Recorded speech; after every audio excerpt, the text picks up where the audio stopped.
حي على الفلاح.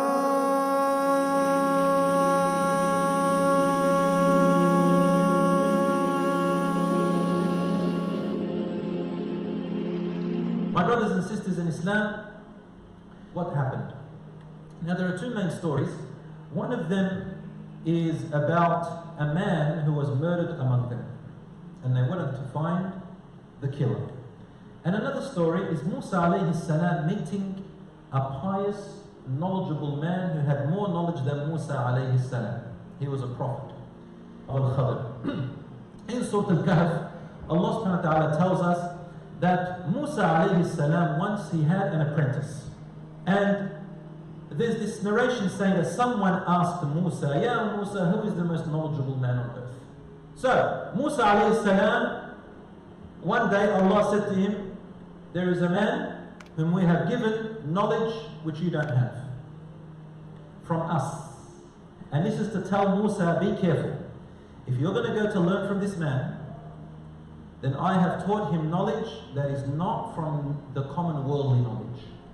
You will never be able to comprehend it, so don't even bother. But I want you to meet him to teach you something else, to be ready. Allah wanted to prepare Musa for this by meeting a man who is way beyond the knowledge of this world, and Musa is going to be to this man the way the children of Israel are going to be to Musa. Musa became enthusiastic. He has to go. He loves knowledge, right? He wants to learn. What is this knowledge? So Allah said to him, you will find him where the fish will wake up, will become alive, and it will swim in the sea, at the meeting of the sea and the land. Musa alayhi salam, he took his apprentice and went there.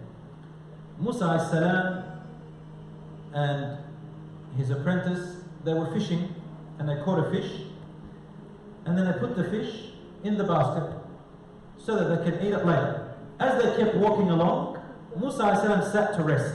He took a nap, and his apprentice went to fish again. As he's fishing, he noticed the basket or the bucket move, and the fish jumped out of it and swam into the ocean. And he was amazed by what he saw. He wanted to tell Musa, but Musa alayhi salam was asleep. So then he waited, and afterwards Musa alayhi salam woke up, and the apprentice forgot to tell Musa alayhi salam about the fish. After a distance, Musa alayhi salam said, "Okay, bring us our lunch." And that's when the apprentice remembered, and he said, "Do you remember when we sat at the rock over there? I forgot to tell you about the fish." And he swam into the ocean. Amazing. And Musa alayhi salam got so excited, he says, "That was what we were after." They started to follow backwards their trail. When they reached that destiny, Allah says they found a slave among our slaves. And the majority of scholars agree that this man's name was Khidr, and he was a prophet. He comes up to him and says, "Can I learn from you what you have been taught of righteousness and guidance?" He says to him immediately, without any introduction, "You are not going to be able to be patient with me." Musa alayhi salam looks and says, "What's an unusual answer?" He says, "By the will of Allah, you will find me patient, and I will not disobey anything you tell me." Khidr looks at him and thinks, there's no point in discussing more, we'll just go on the journey of the test. So if you follow me, there's one condition. Do not ask me about anything I do until I choose when and how I want to tell you. Don't ask me anything. Musa alayhi salam agreed. Allah says immediately they got up, not wasting time, they went. When he reached a boat or a big ship, Al-Khidr, he went down to the bottom of the ship. They welcomed them, they said, "Come onto the ship." They wanted to cross the sea, and they were very nice people to them. They welcomed them, they gave them food, they gave them a place to sleep inside their ship. They did not ask them for any money or anything, and they were very pleasant to them. They went down to the bottom. What did Al-Khidr do after all that? He repays them by vandalizing the ship, starts breaking from the bottom. Musa couldn't handle this. He says to him, "Akharabta, did you break it so that the people in it can drown? This doesn't make sense." Al-Khidr replied, "One answer. Did I not say before that you will not be able to handle what I do?" Now here Al-Khidr is saying it lightly. Musa remembers, he goes, "Please do not hold me accountable for what I have just forgotten. I forgot. I understand, I know what I did wrong. Please don't talk to me more than that, I already feel embarrassed. Let me go, don't rub it in. Al-Khidr goes, okay. And then they reached another place. Allah says, when they met a young boy, Al-Khidr walks up to him and kills him. He goes, أَقْتَلْتَ نَفْسًا بِغَيْرِ نَفْسٍ لَقَدْ جِئْتَ شَيْئًا نُكْرًا. Now Al-Khidr is also now, he gets a bit more firmer with Musa. He goes, okay, now you're going too far, Musa. I'm going to remind you one more time. Didn't I tell you that you will not be able to be patient with what I'm doing? Musa is so embarrassed at this point. He can't ask him to forgive him. He can't ask him to give him another chance. He just goes straight to the point. He goes, if I ask you one more time, I'll just turn my back and go away. He goes, okay. So they reached a village. That village, they were very hungry, Musa and Al-Khidr, and they were very tired. So they go in and they asked them to feed them. They asked them to give them a shelter. It was a known custom throughout the world. If you find strangers who are traveling in the desert alone, you must give them hospitality. Otherwise, you are a wicked, vile people. Even the enemy gives you hospitality. Instead, they abused them, they rebuked them, they kicked them out, they hit them, and they threw them out. Musa is obviously angry, given his nature. As they were walking out, they see a wall that's about to collapse. And the people are trying to rebuild it. So Al-Khidr runs to the wall and he helps them rebuild the wall. After he rebuilds it, he walks away. Musa looks at him and he says, alright, he helped them with the wall. He could have asked them to just give us something, a repayment for helping them, for our labor. He didn't tell Khidr you did something wrong. He didn't tell him like the ship or like the boy. Now this was a right. Al-Khidr said, okay, that's it. We depart. No more. You're not patient. Musa gets very upset with himself. Al-Khidr said to him, but before you go, I will tell you the interpretation of what you could not be patient with. As for the ship, it belonged to a family who was poor. And the only place of income they had was the sea, delivering goods, fishing in the sea. They had no other income. If they didn't have their ship, they will die of hunger, in other words. So why break their ship? He said, the route that they're going by, there was a tyrant king. And every good-looking ship, he was taking it by force of its owners. And we feared that they will lose their livelihood. So I wanted to break it apart so that if they go past that man or that king, when they go past it, the king will leave their ship alone and won't take it. Now that information Musa would have never known. Only Allah knows it. And so I did that. As for the boy, this is a tricky one. And till today we still can't understand it. It's a knowledge with Allah. But here it is. He said the boy, his parents were good. And Allah knew that that boy was going to grow up to be a tyrant or try to force his parents into disbelief and evil actions. So your Lord wanted to exchange those parents with a righteous child. So he took that boy out of mercy, so that the boy will not grow up to be a tyrant, and for the parents not to suffer from his tyranny. And instead Allah rewarded them with a better child. Musa accepted it. Then came the people of the village. He said, that wall belonged to two young boys, and they were orphans. Now listen carefully. These orphans, Allah wanted to look after them. Under the wall, there was a treasure for them. And you saw how tyrant these people were. Your Lord wanted to hide the treasure. If those people saw the treasure, they were going to take that treasure from the orphans and leave the orphans without anything to look after themselves with.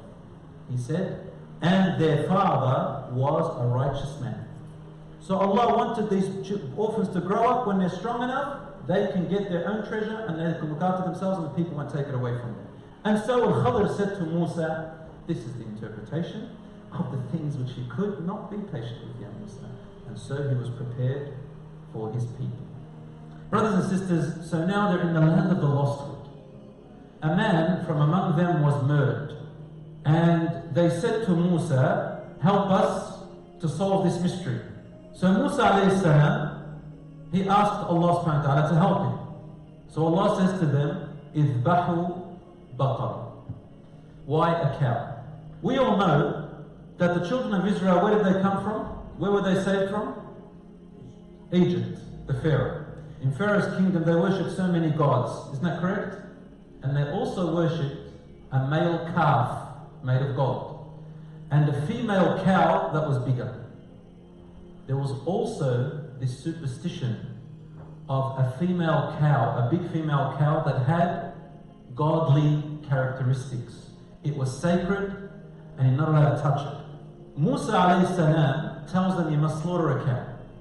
To them, to slaughter a female cow meant bad luck for everybody. So Allah subhanahu wa ta'ala first of all wanted them to break this belief, this false belief which they had in them. Now they knew what Musa alayhi salam meant.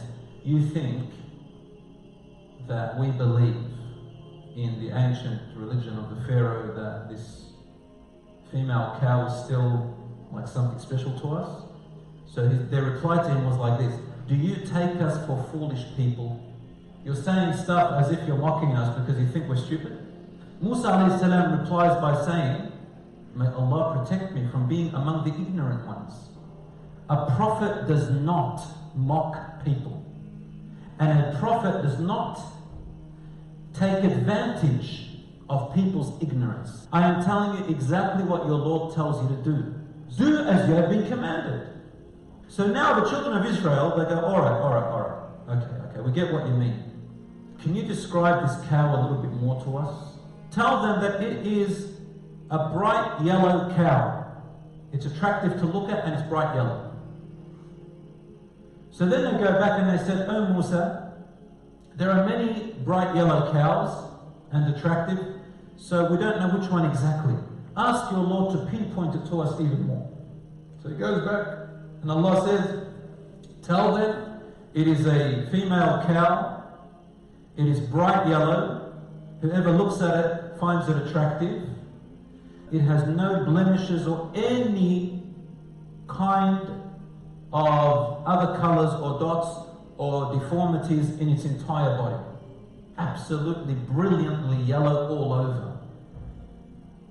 They said, oh Musa, keep on telling us, we don't know where to find it, give us more descriptions. And then Allah said to them, okay, after all that, it also has never grazed, has never worked in farming, and it has been fed very well and untouched and left to graze.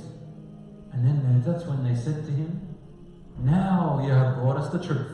Until they reached a type of cow that is so unique and special for them to believe and obey Allah. And subhanAllah, that cow, I don't know if this is authentic, but it says in one of the narrations, the cow belonged to an orphan whose mother was old, and they had this cow that was inherited from his father, and his father had bequested before he died. No one touched the cow, it was grazing by itself.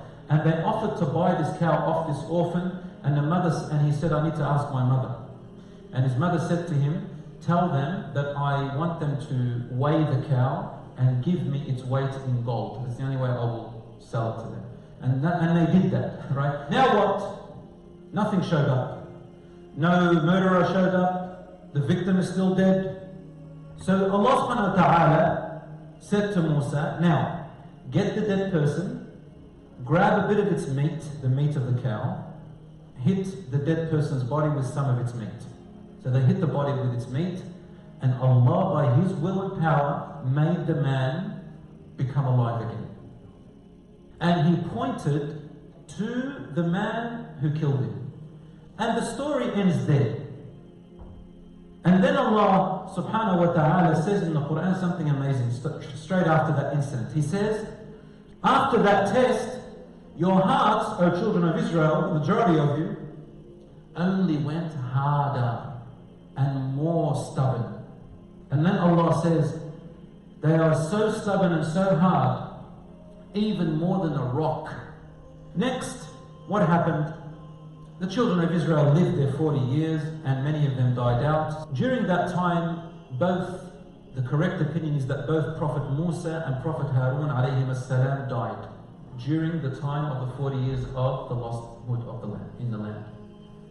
Musa alayhi salam died at approximately the age of 120 years old, and Harun alayhi salam lived a little bit longer after him. But they both died before entering Jerusalem. How did Musa alayhi salam die? Allah sent to him the angel of death to take his soul. And Musa alayhi salam saw him, punched him so hard on his eye that he destroyed his eye. And the angel of death returned and said, "Oh my Lord, you have sent me to a slave of yours who doesn't want death."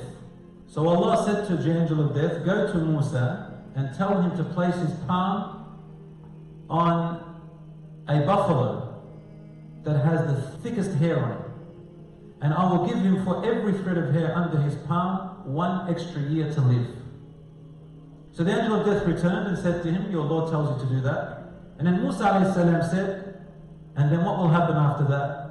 The angel of death said, "And then death." And then Musa alayhi salam said, "Well then, I welcome the decree of Allah. I accept death now and return it to you." Before that, Musa alayhi salam asked Allah a dua. He said, "Oh Allah, please allow me to be buried close to the door of Jerusalem, of the Holy Land, of Al-Aqsa." And the Prophet Muhammad ﷺ says, "If I could be there right now and you were with me, I could show you where his grave is. But if you ever go there, it is on the side of the pathway. There is a pathway that leads to what used to be the gates of Jerusalem, on the base of the Red Mountain." Then what happens?